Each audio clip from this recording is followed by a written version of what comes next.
News first ಲೈವ್ಗೆ ಸ್ವಾಗತ. ನಾನು ವಿಜಯ್ ವೀರಪ್ಪ. ಮೊದಲಿಗೆ ಹೆಡ್ಲೈನ್.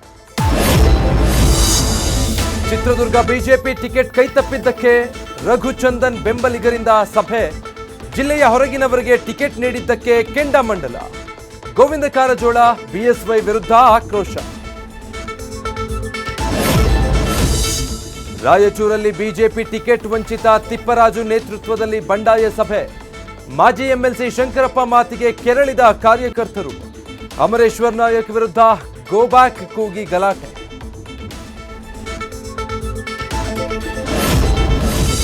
ಸಿದ್ದರಾಮಯ್ಯನವರ ಗರ್ವಭಂಗ ಆಗಬೇಕು, ನಾವೆಲ್ಲರೂ ಛಲದಿಂದ ಒಟ್ಟಾಗಿ ಹೋಗಬೇಕು.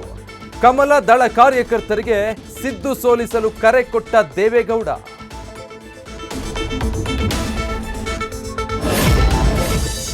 ಎಲ್ಲ ಕಡೆ ಸಮಸ್ಯೆ ಬಗೆಹರಿಯುತ್ತೆ, ಕೋಲಾರ ಮಾತ್ರ ಯಾಕೆ ಬಗೆಹರಿತಾ ಇಲ್ಲ? ಸಮಸ್ಯೆ ಬಗೆಹರಿಸಬೇಕಾದವರ ಮನಸ್ಸು ಸ್ವಲ್ಪ ದೊಡ್ಡದಾದ್ರೆ ಬಗೆಹರಿಯುತ್ತೆ. ಪರೋಕ್ಷವಾಗಿ ಸಿಎಂಗೆ ಪ್ರಶ್ನಿಸಿದ ಸಚಿವ ಕೆಎಚ್ ಮುನಿಯಪ್ಪ.